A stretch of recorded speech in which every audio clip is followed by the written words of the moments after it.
What's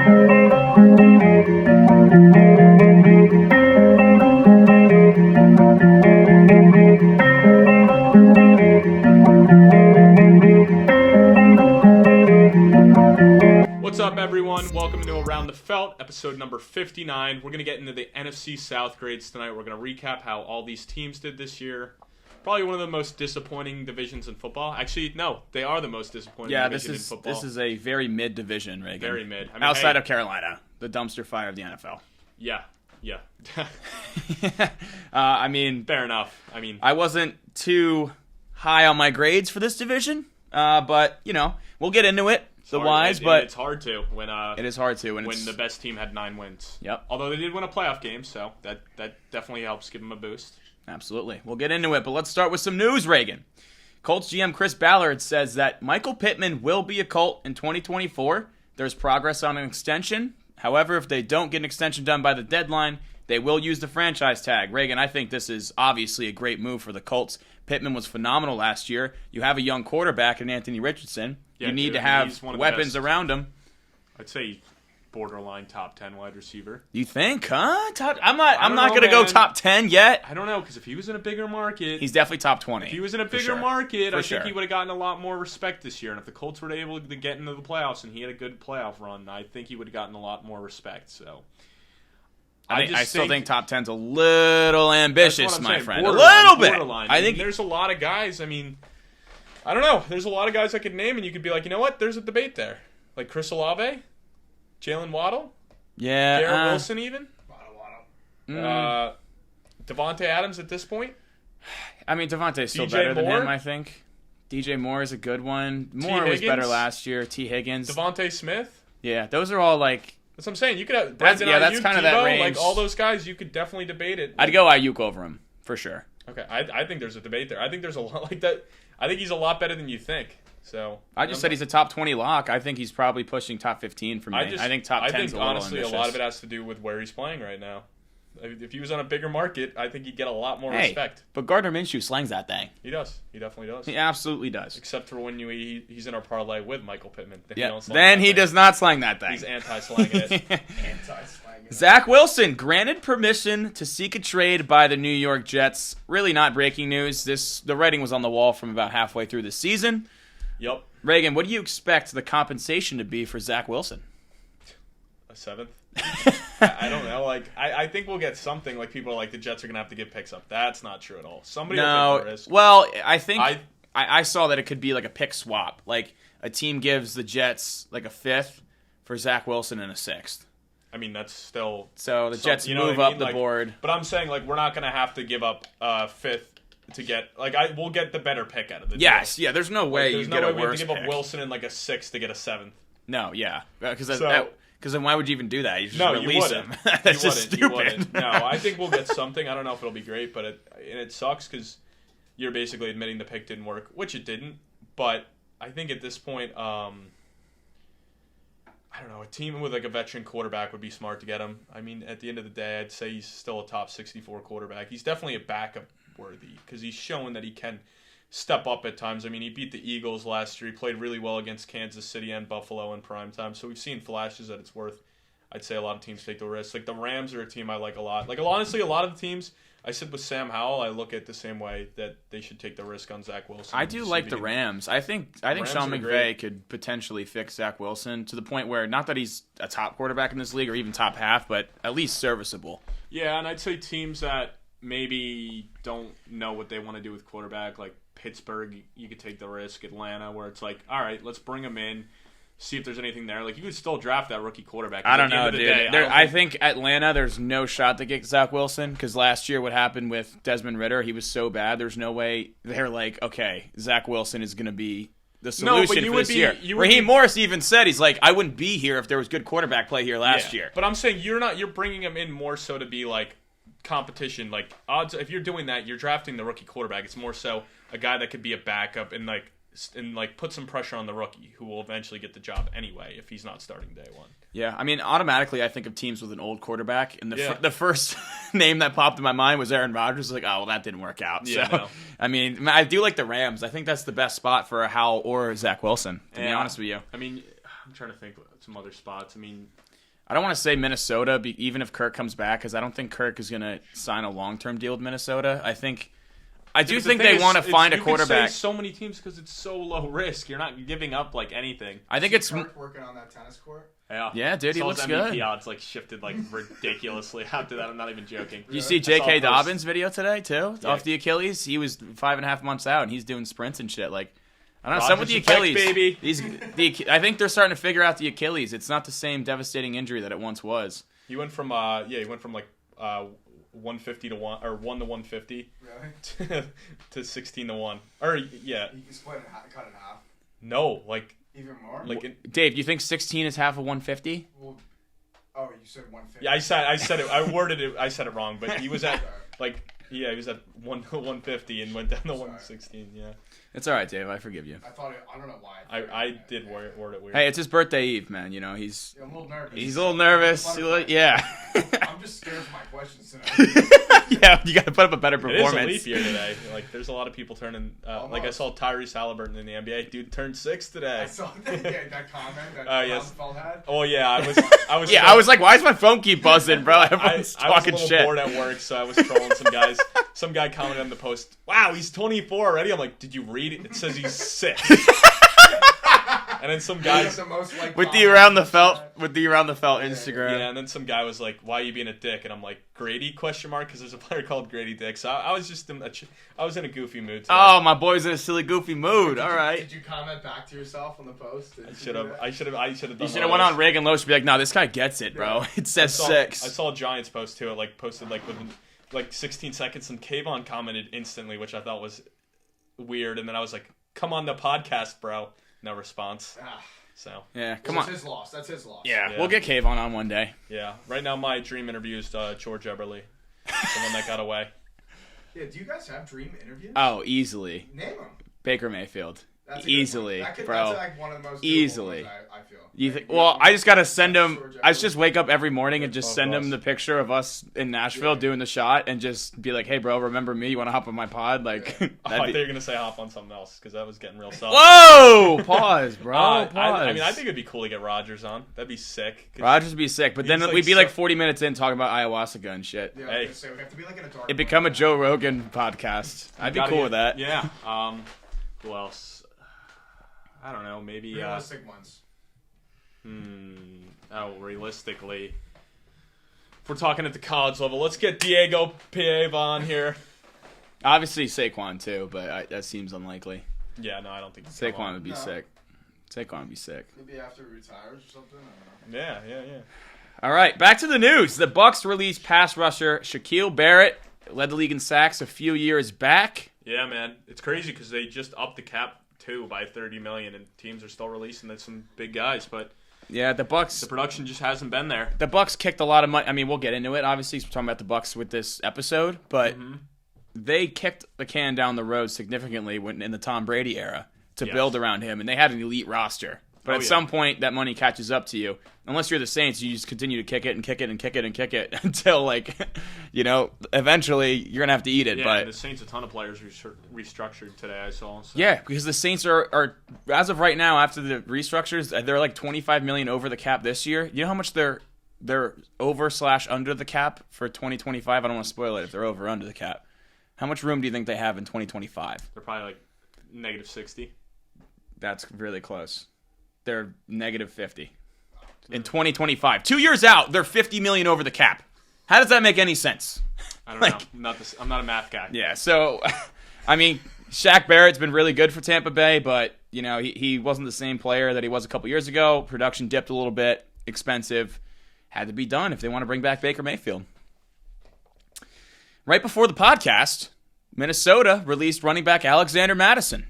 Now, big expectations for him coming into this year, considering it seemed like every time he stepped in for Dalvin Cook, he performed well. He scored touchdowns, and everyone's like, damn, I mean, they're going to be fine moving off Dalvin Cook because Madison's done nothing but produce when he steps in, and he was one of the worst running backs in football this year. I know, we gave Tony Pollard all that shit, but Alexander Mattison did not get any crap. And maybe that's because his ADP in the fantasy drafts especially was not nearly of what Pollard was, because Pollard was an early second versus Madison, who was like a 4th, 5th rounder. No, I think he was later. I don't know, because I only took him in a dynasty, but I took him But 7, hey, 8. speaking of dynasty, Ty Chandler, if he's on your waivers, scoop that man now. Scoop. Yeah. Scoop and now, score. I will say, Ty Chandler, at the end of last season, I mean, I love the guy just because he helped me win a title. Phenomenal. But Minnesota will definitely add competition to that backfield. I'd imagine they're going to draft a running back in the 3rd or 4th round this year. Yeah, I mean, my imagination's a great thing, and it's definitely a possibility. I hope not for my Ty Chandler's sake, but I mean, they got some other guys there too,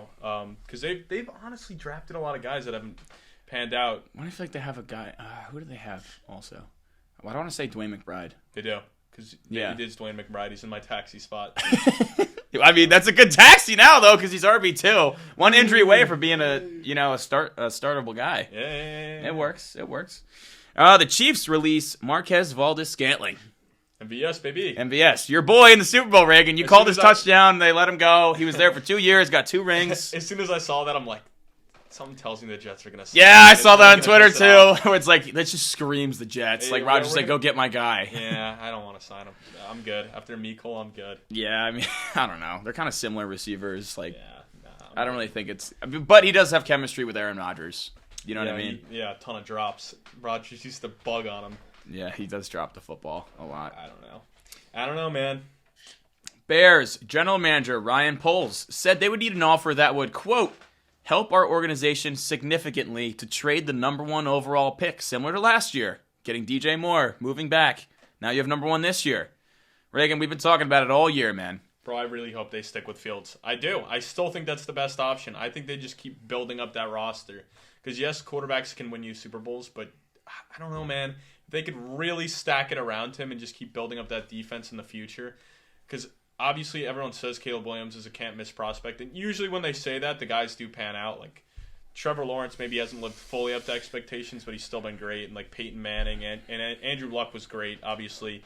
Nobody expected him to retire early. But usually when they talk about guys in that light, they do pan out. And they're even so... You'd imagine it works, but I don't know, man. They could get more capital and really build up a team that already is, like, in my opinion, playoff worthy. Yeah, I still think you stick and pick. You take Caleb Williams, you restart the quarterback clock. But, I mean, it's interesting to talk about the potential draft compensation they could get if they were to trade number 1. I was watching the Combine before this, and they were talking about what a potential deal could look like. Even from Washington at number 2. If the Bears are like, all right, we're going to move on, we're going to keep Justin Fields, and they call Washington, New England, Giants, Atlanta. They're like, all right, give us your best offer. A deal from Washington at number 2, so they move back 1 spot, was still a 3rd-round pick this year, a 5th-round pick this year, and their first next year to move 1 spot to get Caleb Williams, to get your choice of quarterback. I would totally do that. And then for New England, from 3, they had the trade package as, obviously, 3rd overall. Their 2nd rounder this year, which picked 34, very close to essentially being a first rounder. You know what I do? Also a first rounder next year. Accept the deal from Washington if that's true and you can get that. Then let all the other teams who still want a quarterback do another bidding war. You could trade back again. Dude, you could trade back with the Giants at 6 or Atlanta. Yeah. I mean, we'll talk about Atlanta, but tell me that wouldn't be the best scenario, bro. You would get multiple first rounders you'd have in the future. Like in 2025, they'd probably have 3 first-round picks in that draft. Yeah, because you could drop back to 2. You know, Washington and Cliff, they get their boy Caleb. You get Washington's first next year, and Washington will not be good next year. Like, no, they still have a lot of work to do with the roster, which is why giving all that up to get a quarterback is almost like I'd say their ceiling. At least they have some receivers. Their ceiling, which would be really pushing it, would be a wild card, but I'd be shocked. I think their ceiling is 7 wins next year. And it would really, they'd have to hit, if they ended up doing that, Caleb Williams would have to be like C.J. Stroud or close to that level, and then they'd have to really go off in free agency and hit on like everybody.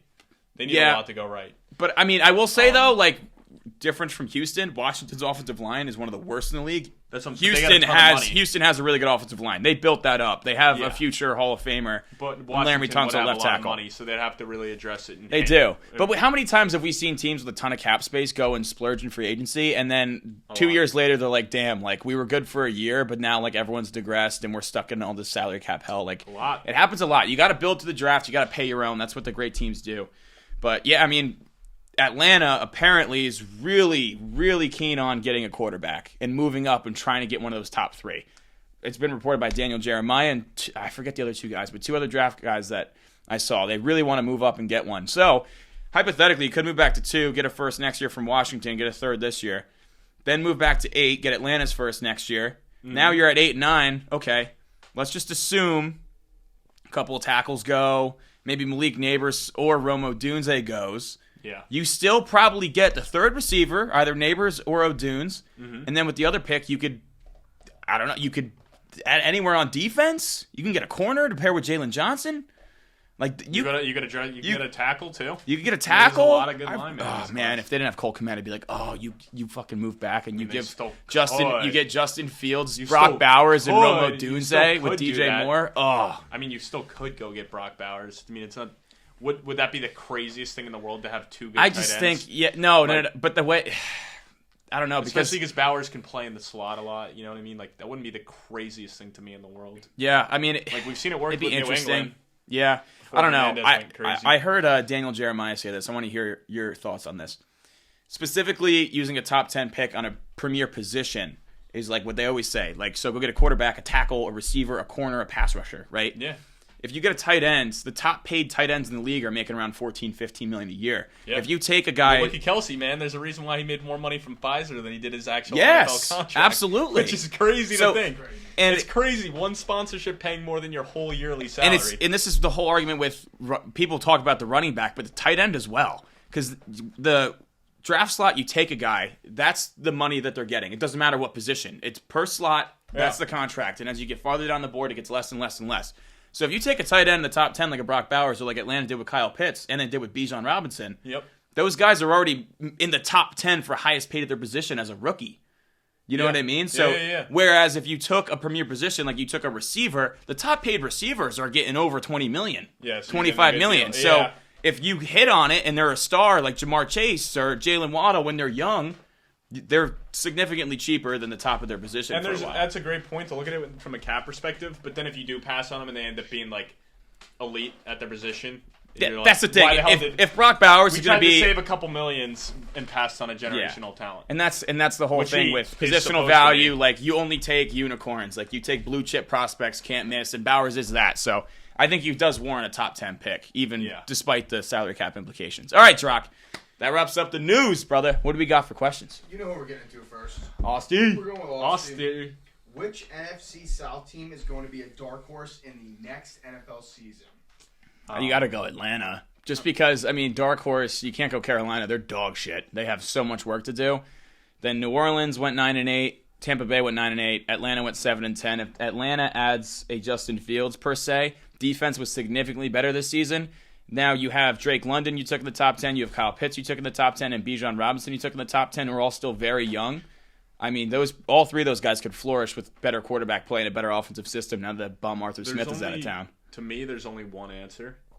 I don't see any of those top 3 teams getting significantly better. And even if Atlanta does get better, are you going to consider them a dark horse? They're getting all the buzz. So the Panthers are the dark horse team to me because from where they went last year, like it's only up, you'd assume. And I can't imagine the Bucs or Saints getting significantly better. And I like if the Falcons end up winning 10, 11 games, are you really going to call them a dark horse? Like, are you going to be that shocked? The talent's there. They just need to hit on the quarterback. Yeah. If they get the quarterback, everyone's going to be giving them crazy buzz. So to me, the Panthers are the only team that you consider a dark horse based off of where they finished last year and how they could get better this year. Because they, like, I don't know, like worst to first, the Carolina Panthers. It happens every year. It seems like a team goes worst to first. Like even if they get like somehow get a wild card, because the NFC is weak. Like I would consider them a dark horse, where the other teams, it's like I don't know, they were mid. Like I don't see them getting significantly better. Yeah, I do like your point though that you don't see Tampa Bay or New Orleans getting significantly better because we did mention they're constraint on the salary cap. And what's going to change really? Like what's really going to change? And Baker and Derek Carr, they're not young guys that can develop and up their game even more. Like it just seems like they've hit their ceilings. Yeah. I mean, Baker had a phenomenal bounce back season this year, but like, do we think he could surpass that? I don't know, to be determined. But they're both aging rosters. They don't have premier draft capital. No. And this year, their division played the easiest schedule in the league. I mean, part of it was because they played each other, but, you know, like as an entirety, they played the easiest schedule. Well, and that's my whole point is I just really don't see any of these teams getting much better, so that's why it's just easy to say the Panthers because there's like their ceiling's so much high, can be so much better. Like even if they win like 7-8 games next year, like I feel like that's still like that they were a lot better than we expected in the sense that they're a dark horse. Like who's going to really be projecting them to win more? I than, think like, their 4 or 5 over-under games? for next season, I'd assume, would probably be 5.5. Yeah. So like if they win 8 games, I'd be like, wow, they're kind of a dark horse. Kind of. Like, I mean, I don't know. if they're in the playoff hunt at week 14, then I'd give you that they were a dark horse. I'll repost the clip when I clip this one. And I'm gonna be like, hey, it was just because like they were so bad last year was the easy answer. Do the Falcons finally figure out how to use their weapons on the offense? Great Really depends question. who their quarterback I hope is. so, because I love me some Kyle Pitts. I love me some Bijan Robinson. Like I sure hope so, because when you invest that draft capital in these guys, you better get them the ball and allow them to develop and How become about Drake superstars. London, too? Drake London. I like Drake London, Tyler man. Algier. Jonu's gone. Drake so. London, 1,000 yards as a rookie with freaking Marcus Mariota. Like, come on, people don't want to talk about that. Drake London's a good player, man, and he's very young. He came out at 21, so or maybe, but he was a young 21. Like, Don't forget about Tyler Algier. That boy's gonna go for 1,000 easy. I feel like now that Arthur Smith's gone, I do think Algier's a solid back. I don't know why I was thinking about this the other day. I was like, damn, like because the way that the coach talked about Bijan Robinson, I was like, they're gonna give that motherfucker the ball so much. They're going to, and I feel like Algier is a quality back that can get a lot more snaps. I think his role is going to diminish a little bit. Yeah, I mean, honestly, I just think that Bijan pick is so stupid. Like, I can't get, like, it's just so dumb to me. Like, Algier was coming off 1,000 yards. Like, you have so many bigger holes. I don't know. Austin, help me out with the trivia questions. Thank you so much. We'll get to those. Let's hop to Mr. Jerry. Right. Not a football question, but with golf season coming up, if you guys had to play 18 with only 4 clubs, what clubs would you use and why? Oh, great question, Jerry. Teasing a little something around the felt got in the works. You can't release it yet, but we're working on it. Reagan, what 4 clubs are you taking? I've seen you with a 1-iron in your bag. I've seen you have 24 clubs in your bag. 2 5-woods. What are you taking? I'm always in my bag right now. What's that? Yo, you see that over there? I'm always in my bag. Are you kidding me? Oh my god. Oh. Dude, So no idea what's going on. Cut it. That was bad. Cut it. that was corny as fuck. Yeah, cut it. But yeah. For those, I just rizzed up Colin right in front of Drock. So. Reagan is also the only guy I've ever met who refers to a chorus by its double par. He's like, "What is this? A 144?" I'm like, "Dude, no one talks like that." Yeah, all right, fine. I'm a double scratch golfer. So. Respect. You know what? I'm not one of the best. I'm not one of the worst. Actually, speaking mathematically, I would be one of the worst if I'm a double scratch golfer. But you know what? It's fine. So in my bag, I get angry a lot. So I'm taking 2 pitching wedges. I'm taking a driver, and then I'll take a putter. 2 P wedges. Wet like butter. Wedge from like 200 yards. Reagan hits it like 80 yards. Then he chunks it for 4 yards. I'm gonna go driver. I'm gonna go with a 7-iron. A 54-degree wedge and a putter. I feel like you're going to say that for some reason. Yeah, you just know me so well. We play so much golf together. That's probably why. All right, great question. Are we going to see a complete running back overhaul in Green Bay? I mean, I did don't see know. some stats on A.J. Dillon the other day that were He's ass. pretty freaking terrible. I don't even need stats. Awful. Just watch the games. You don't even need the stats. He had 2 touchdowns when he got the ball inside, like, I think it was the 5 or the 10 this year, but he had like over 20 carries. It was pathetic. You know what? The thing that pisses me off most is I thought he was going to be good, and I remember it was a couple years ago when BC had a bowl game. They were in a big bowl game. They ruled A.J. Dillon out right before the game happened, and everyone's like, "Oh, like he's going to be really good in the league," and he was very good in college, but just never panned out in the NFL. Like he just hasn't been good, and for a guy that size, you'd expect him to have a little more production. So. It's unfortunate. I think he's definitely a cut candidate. I don't think you can trade him for shit. No. Dude, no one trades running backs, really, unless it's a star like Christian McCaffrey. Like, usually they just get released. No, I mean, yeah, but there's a chance. Because look at Cam Akers. Like, he got traded. Yeah, that was weird, though. It almost seemed like he was beefing with the coaching staff. I could see A.J. Dillon getting traded because he's that bad, and it's like, whatever. Like, maybe a change of scenery, like, give up a 7th. But I'd be shocked if they got rid of Aaron Jones. I mean, he was the driving force behind why they were so good and started to pick it up in the playoffs. Yeah, I mean, Aaron Jones will be there, but he's getting up there in age. I would imagine that A.J. Dillon could be a cut candidate, and they could try to add it back in the draft, although it's not a phenomenal running back draft, but They need to get some fresh legs in that backfield. But Aaron Jones still looked really good at the end of last year. So Yeah. I think they're fine with Aaron Jones for another year. There's also a lot of big names out there on the market that might want to go to a team like Green Bay who we expect to be a contender. I mean, so many names there's out there. no way they get one of the top guys. I could see like a Zach Moss pairing with AJ Dillon. I mean, with Aaron Jones. I don't know. I wouldn't like. I think there's some guys out there. I really do. They might take a good deal because they are going to be a contender. Like, I think that's clear. Like the way they played in the playoffs, they're definitely like that AFC or that NFC North division may end up being the best division in football next year. Yeah, I mean they are a very young roster as well, particularly on the offensive side of the ball. Especially if Kirk goes back to Minnesota, like you can make a case for any of those teams to win the division next year. Yeah, you really could. I mean, Detroit's definitely the favorite, but any of those teams to win a wild card. I don't even know if Detroit is like definitely the favorite. Like Green Bay to me is just as good. You hate Detroit. You do. I don't hate, but I mean, think about it. You do hate Detroit. Both teams played the 49ers very well and like lost that game. You know what I mean? Like both teams were leading them and should have won. So, and Green Bay also kicked the shit out of Detroit on Thanksgiving in Detroit. So, Gobble. Gobble's right. What's up to Walmart? What up, Walmart? What are the Panthers ceiling next year? Well, I'd say as my dark horse team. Right back to it. No, I'd say their ceiling is 8 wins. Because, I don't know, like, their ceiling to me The defense was good this year. The defense was good. How many away games did they win? The offense was the issue. More than last year? Yeah, I mean... Dude, they ranked... I'd hope. Sorry, the defense wasn't great. It was gonna say. They were 4th in total defense, as in yards allowed, but they just let up a fuck ton of points. They were 29th in scoring defense. And half of that you could point to on the offensive side of things, not being able to move the ball. Defense is Yeah. Also, on paper, their defense is sick. They just had a lot of injuries. That's probably why they were 4th in total, because their offense couldn't move the ball, so it was a lot of short fields for the other team, and they just punched it in consistently. Mm-hmm. So I'd say ceiling 8 wins, and that would mean Bryce Young really took a big jump. We really need to see what they do to add talent around Bryce Young. Obviously, not having a first-round pick sucks, but they need to get receivers. They need to fix that offensive line before Bryce Young's career is ruined before it even started. You think they'll pay Calvin Ridley the bag?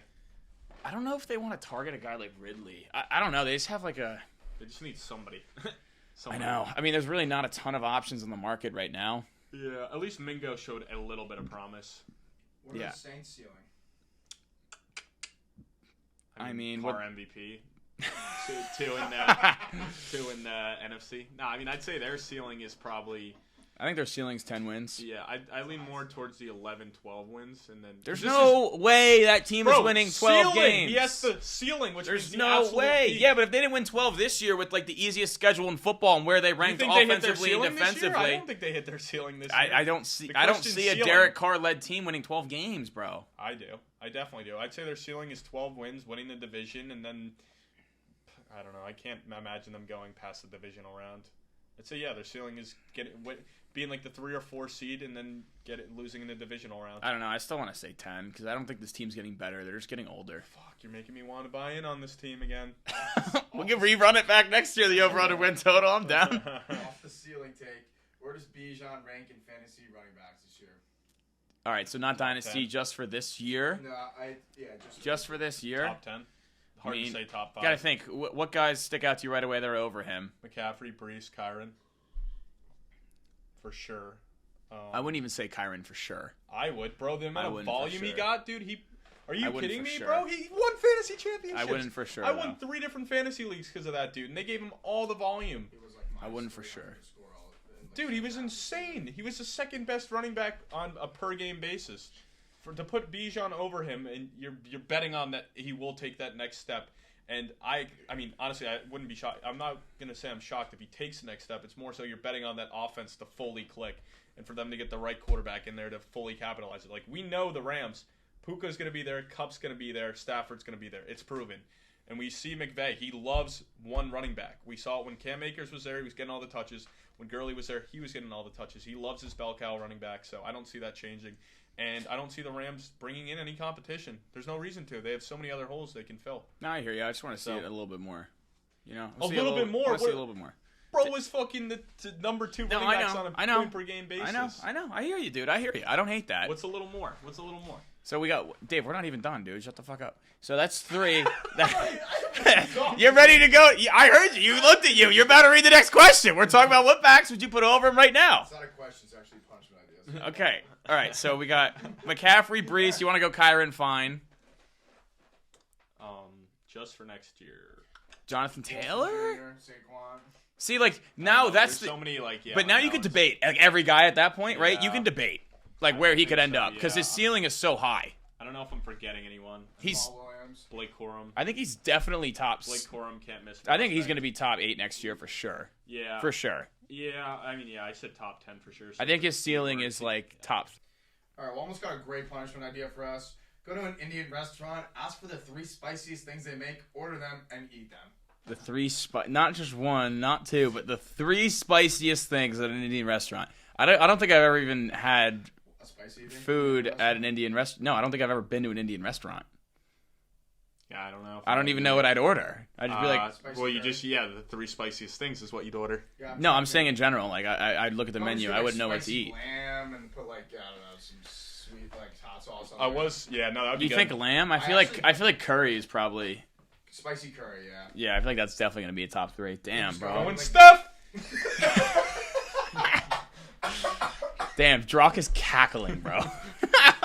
I'm just picturing Reagan showering down an Indian curry. And he's like, curry! I'm just imagining him behind the 3-point line trying to curry. That's 100% an air ball. 100% an air ball. We should have done it around the Combine. I did see Barstool. We still can. Not we a did sponsor, not mad, but we still can. We did an HBL one back in the day. We still can. Wouldn't be a terrible idea. It would be smart. Yeah, let's do it this weekend. I'd pull a Someday. hammy. That's probably. all the questions today. I have a good punishment idea. I was thinking today. So the movie How to Eat 10 Fried Worms or whatever it is, Yes. you have to do it. But that's gonna be like, and you have to do every single way that they did exactly from the movie. Eat 10 worms? I feel like that's We'll like, just space it out. What are some of the ways that they do it? I think you put it in the microwave. You cook it in like bacon grease or like some shit. Yeah, bacon grease. Put it in an omelet. Like, And then the last one is the other guy's choice. And you're just gonna be sleeping at night. I'm just gonna dangle it over your face and just drop it in your mouth. It's gonna slither down your throat. Maybe I could think of an 11th worm that I could slither down your throat. Oh, pause, bro. Same size as the worm. Oh, an earthworm maybe. I think we all saw that one coming. Yeah, I mean, you started. You were like, I could let it dangle down your throat when you're sleeping at night. Yeah, that's when you say pause. It's not when you say I think of another worm. I just wanted to bring it to another level. Oh, now I'm cackling. But yeah, no, I think that would be a good one. Maybe season-long punishment. I don't know if that's like a... Yeah, no, that would have to be a season long, and it's like 10 much different days. Just for like one game against the spread to eat 10 worms, bro. That's brutal. All right, guys, that wraps up the questions. We're going to take a quick break. What's up, everyone? I've been telling you about Warner Law Firm. They're our newest sponsor, and we want to tell you more. So there's times in life where maybe you do something where you get in trouble, whether it's little or big, and you're going to need help. I know me. I didn't have an easy pass. I blew right through that toll without an easy pass, got a ticket. I talked to Warner Law. They were able to talk me through the best way to fight it, and they bailed me out big time. I don't have to pay for it now. Thank you, Warner Law. All right, guys, we're back. Let's start off with the bottom feeders of the entire NFL, the Carolina Panthers. Offensively, guess where they ranked, Reagan? 31st. No, last, dude. Come on. I Last in honestly total. thought the Jets were 30th. They were last in total and last in scoring defense. Defensively, 4th in total, 29th in scoring. What grade did you land on for the Panthers? D-. Oh, come on, dude. That's an F season if I've ever seen one. That is an F season. How is it not an F? How? They closed out the year okay. They were competing. Bro, because they were competing at the end. They showed some flashes at the end. Like, Bryce Young was showing a little bit of promise at the end. Like, they hung with the Bucks both times at the end of the year, which I don't know if that's saying much, but it was enough promise where it's like, you know what, this wasn't a complete failure. Like, at least we got to see some flashes from Young. Mingo showed some flashes. No, you're fucking way off here. If that's not an F season, what is an F season? Honestly, what my Jets did. Now, the Jets aren't an F because they lost their star quarterback fucking 5 plays into the season. Yeah. You know what I mean? Like, circumstances matter. What did they do? They traded up to number 1 to take Bryce Young. You gave away your star wide receiver to get it done. You left that rookie quarterback with nothing to work with. You had no offensive line in front of him. You had no weapons, and he failed. You fired your coach midseason and your offensive staff. Like, Ika Makwonu, the left tackle you took out of NC State 2 years ago, 6th overall, he never developed. He was bad. If that's not an F season, what is? You won 2 games. Oh, and you don't even have your first overall pick. It goes to Chicago. Yeah, I mean, it could not have worked out any worse. Any worse. Bryce Young, 59.8% completion rate, 2,877 yards, 11 touchdowns, 10 interceptions. Now, I'm not writing off Bryce Young. I think Bryce Young could be a really good quarterback in this league, but he just needs some help, man. And it's tough because now you don't have your first. Like, you don't have a ton of cap space. Brian Burns, the free agent. You turned down 2 first-round picks from the Rams for him 2 years ago. Now it's like, oh, you don't let him walk for a comp pick in the fucking third? You got to pay him, but they did compete in the last 9. Like, a lot of, like, I don't think you realize how many of them were, more than half of those games were 1-score games. Like, we should have given him a participation trophy. No, but I mean, like, they went 2 and fucking 15. Yeah, but they showed some flashes. That's an F. They fired their coach midseason. Like, if that's not, you don't even have your pick. You had nothing around the quarterback. You gave all that up. I don't know if you should talk about grading. Like, I have my substitutes degree, so you should probably shut up. Dude, if that's not an F season, I'd love to hear what you think an F season is. Oh man, I don't believe in failure. I more so believe there's like always a path to betterment and success. That is the softest thing you've ever There's said. always positives to take away from it. Like, I'd at least want to give them a participation trophy, you know? Like, they tried. Oh, and also, cherry on top, clearly C.J. Stroud was the pick at 1. In hindsight. Granted, Bryce Young was the consensus number 1 quarterback for most people, but CJ was the pick. Pretty much agree with you on that. But also, CJ would not have been CJ if he played in Carolina. Yeah, and that's my point. So it's hard to fully say, like I would say, like, 80-90% of me says yes, he was the pick.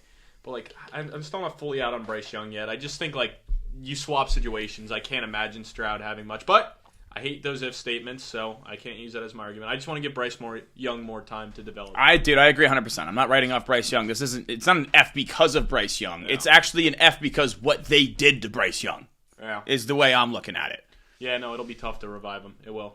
You rarely see quarterbacks turn it around when this happens. Yeah, I mean, Trevor Lawrence did, though.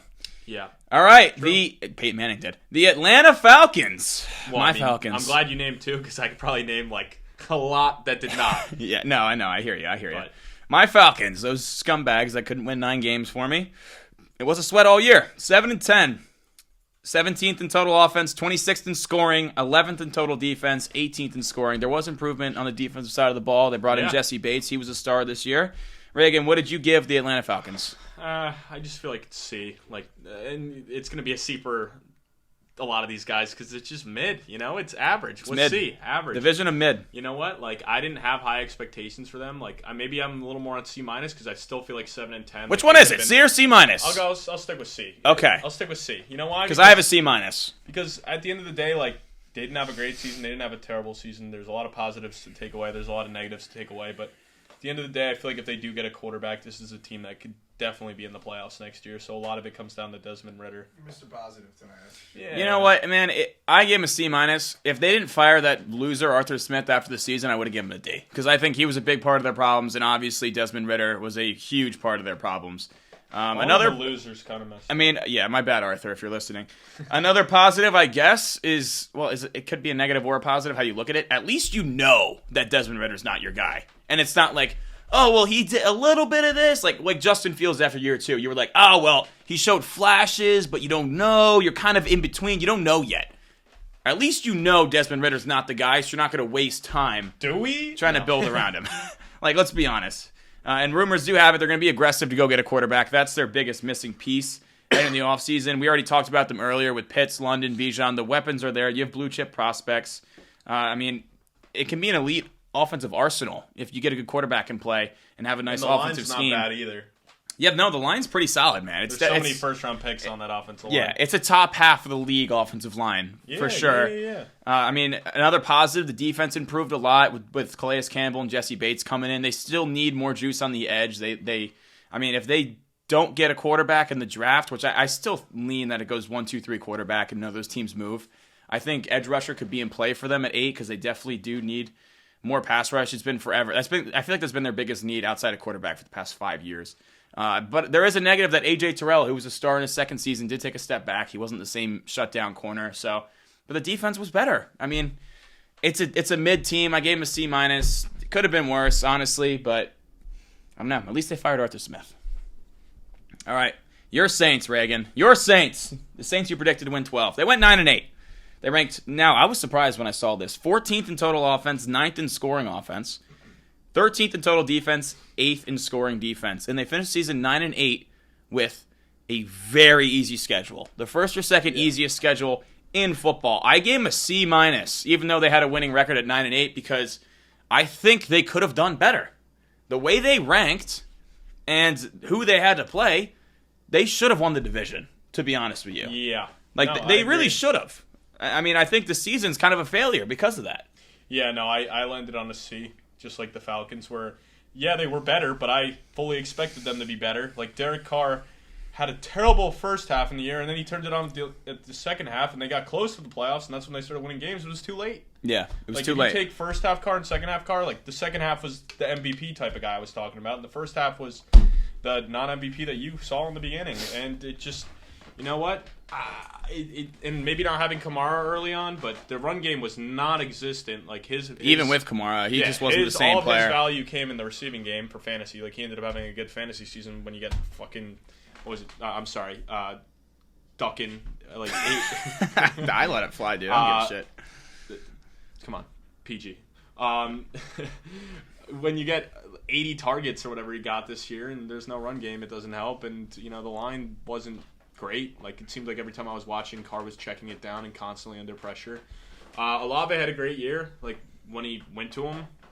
Yeah, he did. I like Shaheed a lot, too. I mean, he showed promise, especially as a deep threat. You would have liked to see Mike Thomas play a full season. Didn't happen. Yeah, Shocker. And that's the thing, Reagan. Like, I almost, given the circumstances of their roster, want to give them a worse grade than the C minus, but it's hard to because they did have a winning record. Yeah. But it's such an aging roster with Cameron Jordan, DeMario Davis, Derek Carr, Eric McCoy, Michael Thomas. Like, even Lattimore's getting up there now, man. You know what I mean? 26, 27 at this point. It's they have a lot of holes, and all their best players are old. Besides Chris Olave, it seems like.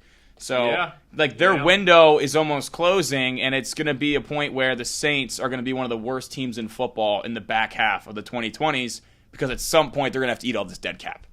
And when all these players age out, like, what is their window? Like, what is their ceiling now? I'd say next year is their window. Like, if it's not a good season, I say you blow the whole thing up next year. If you don't make the playoffs, blow it up. Then you got to punt, and it's not a good quarterback draft class next year. No, like it's really not. So if they go for it next year, and then they blow it up, and they finally eat all that dead cap, and they throw out a terrible product. Okay, then it's 2026. You could be in Arch Manning territory. You know what I mean? This is a team that should look into trading for Wilson or Howell at the end of the day, because at least you have a guy where you're like, all right, like maybe because if next year doesn't work out, you're cutting Carr. He's gone.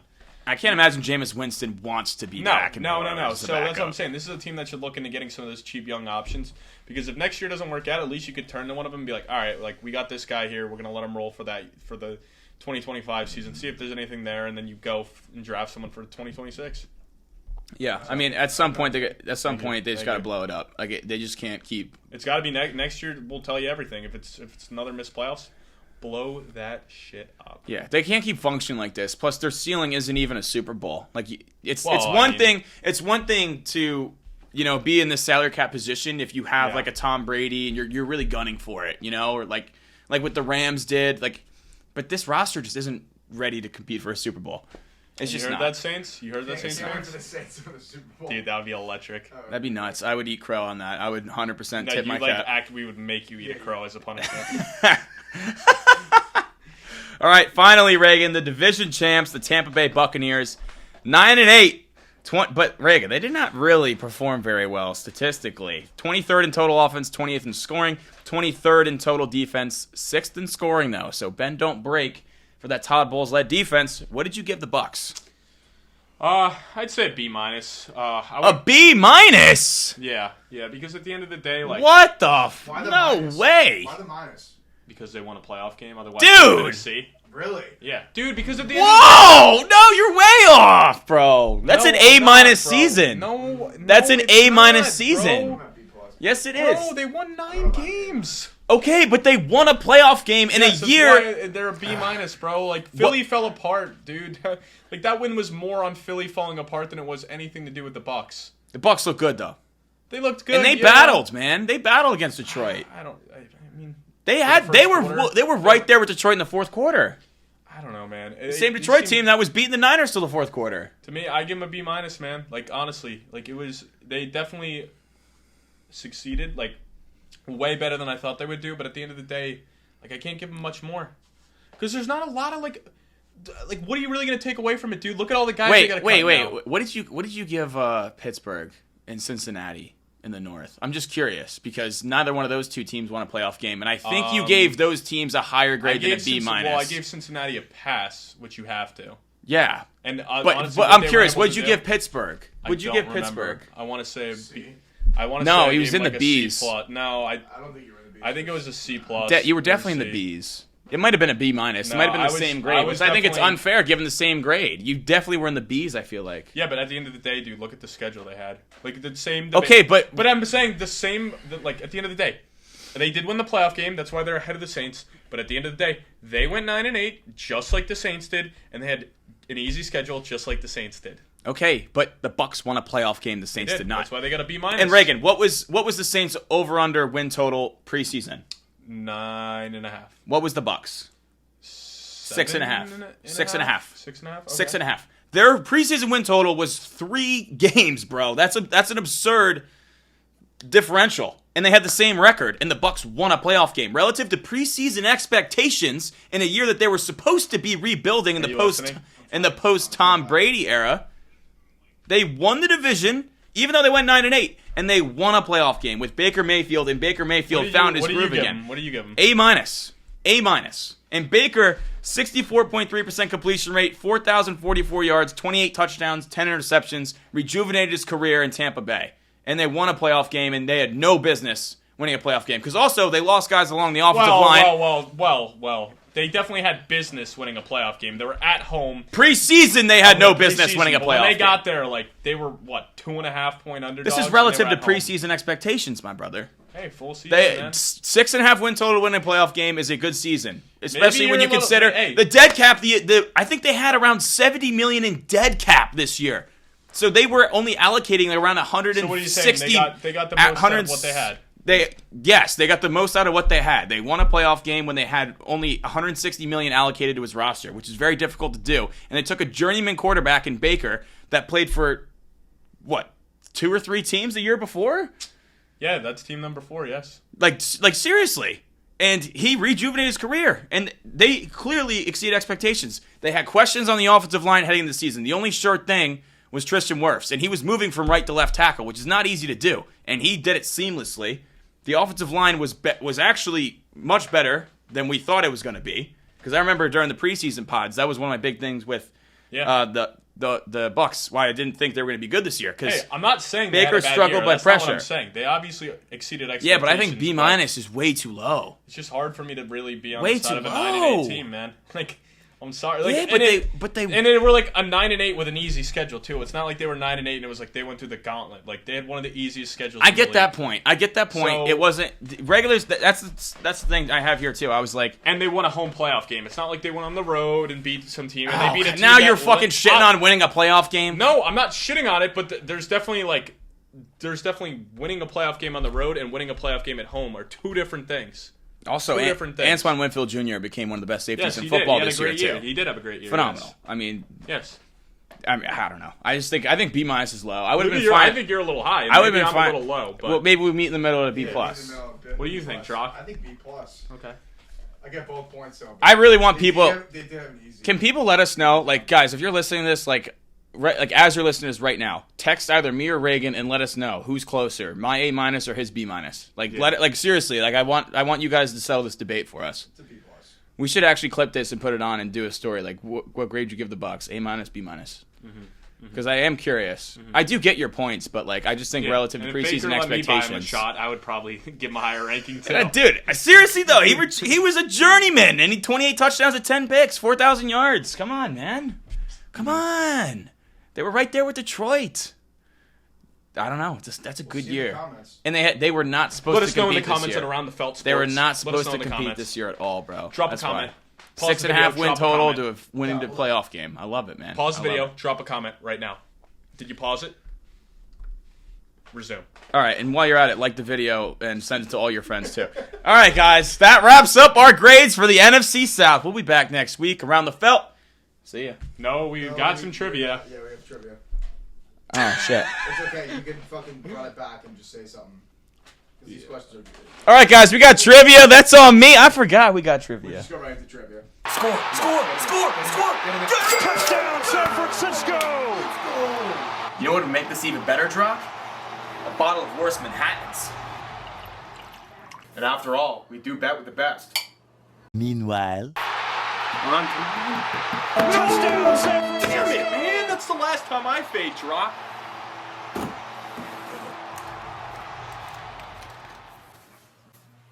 Oh, I should have bet with the best.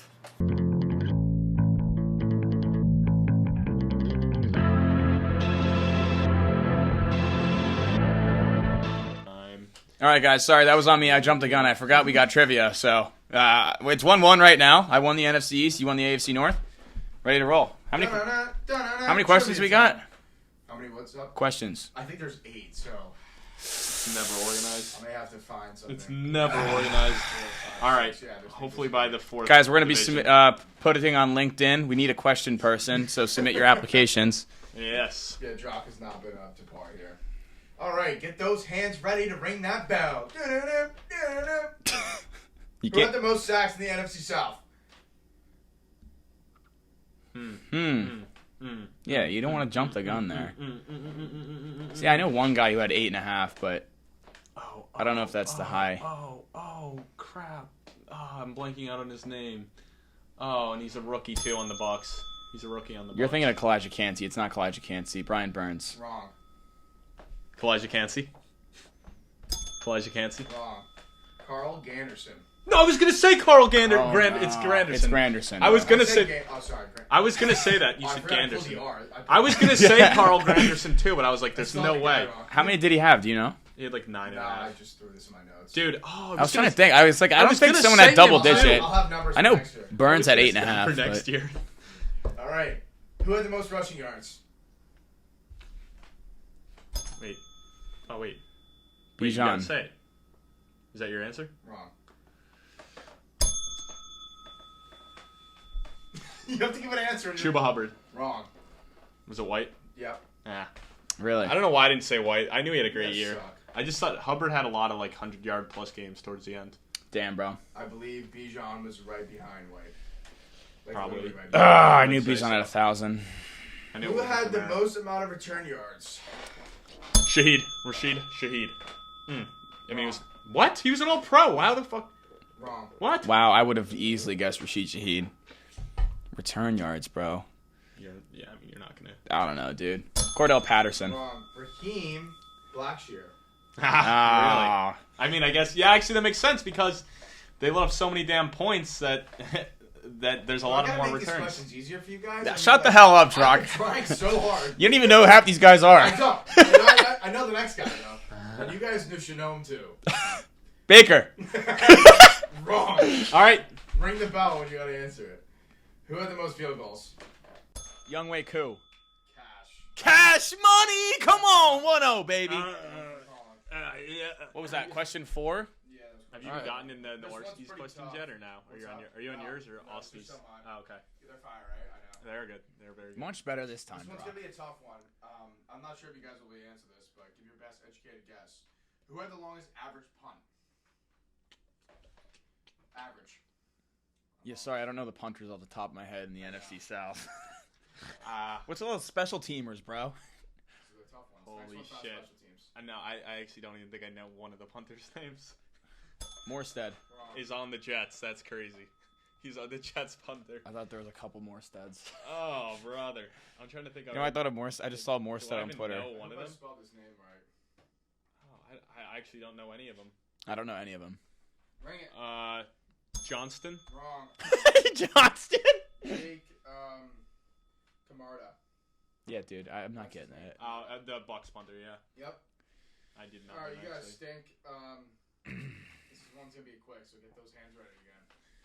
Who had the most receiving yards? Oh wait, Mike Evans. Who rang the bell? I did. I did. No, dude, you had one. You cheated. You had your hand up here, You dangling look where you over have the bell. yours every time before we It's start. on the table. That's the rule. Hand on the table. Correct. But look how far away I am. 2-0, and there's 2 questions left. So if you don't get it, it's over. He's got some question. He's got 2 questions and also has a stat line as well. Yeah. You guys can do the stat as well. Okay. Like the actual number. All right. I don't think we'll need it, but So new rule: hand has to be just like where Colin's is. on the table. Yeah. Here's right, yeah, like that. Good.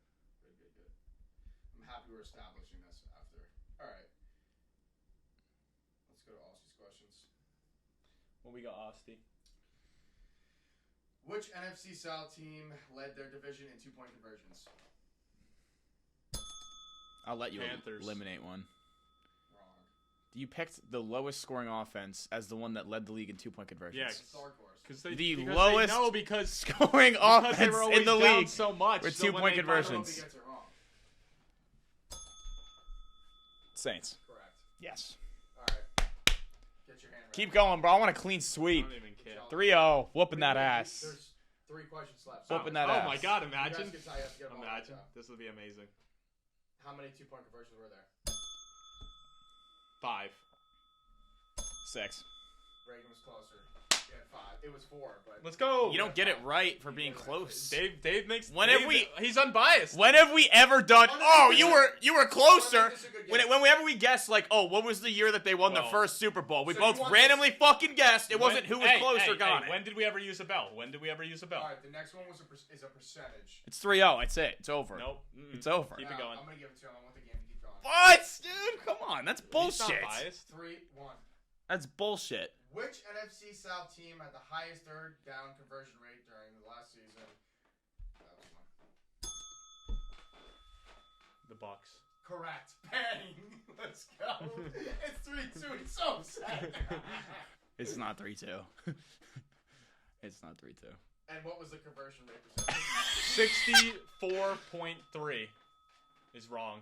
It's 63.9. No, I'm no, lower it's- than him. I'm closer, It's therefore I 40 win. Can I actually say? You my just said they actual- converted 64% Yeah, of no, third that downs. that was bad. I jumped. That the would gun. be the I best in jumped the NFL gun. history. I took was right under you. 33.9. I'm closer. I'm closer. I win. I'm closer. I win. Let's. We're playing that logic. I'm closer. I win. Game over. I ring the bell yet. Yes, I did. not. 63.9. I said 63.8. No, you didn't. You said 64. Did I? Yes, you did. I don't remember what I said. I also was like All right, panicking. well, it was 41.